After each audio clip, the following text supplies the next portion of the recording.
Hello, my name is Michael Sent. I'm here for my discussion process, Mr. Burns. My most memorable part of the play was the sword fight between Mr. Burns and Bart at the end. I could only imagine them in the cartoon characters and cartoon Mr. Burns fighting cartoon Bart would be really funny to watch. Three themes. One theme, storytelling by mouth will forever be a prominent form of entertainment. When they were sitting around the fire at the beginning, they were talking about each like of plays, and they were just talking about The Simpsons, and like just talking about it word of mouth was definitely it's still a prominent thing, even though there's all this videos and Netflix and whatever. People still tell stories by word of mouth. The second theme was writing is still a staple of communication. But when the apocalypse occurred, people wrote down people they knew and things they know about and what places were alive, and that was the best way to archive information. And that even though today in this day and age of technology, writing stuff down is still a good way to communicate and to maintain records. Love triumphs all. At the end, Mr. Burns tells a sarcastic story about love triumphing hatred, and then the Simpsons end up banding together, and with their love and support, Bart can defeat Mr. Burns because they're a loving family.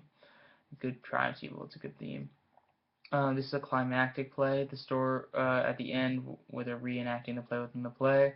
It starts with everyone escaping the meltdown, and it go.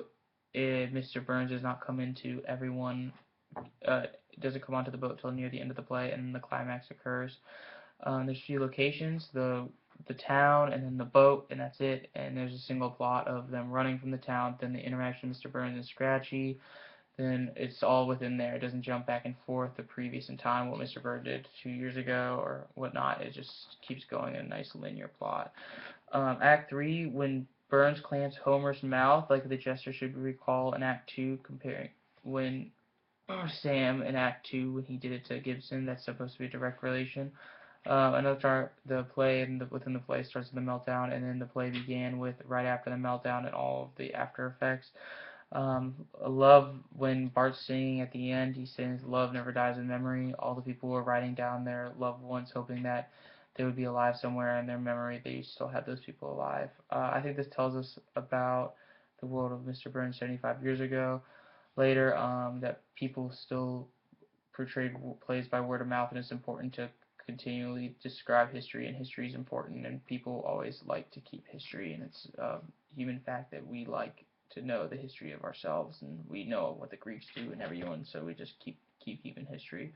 I think the pop culture work would be Lord of the Rings. It's a good try and evil story. I can see it the Bible as like a myth or an old legend. All right, that concludes my video journal.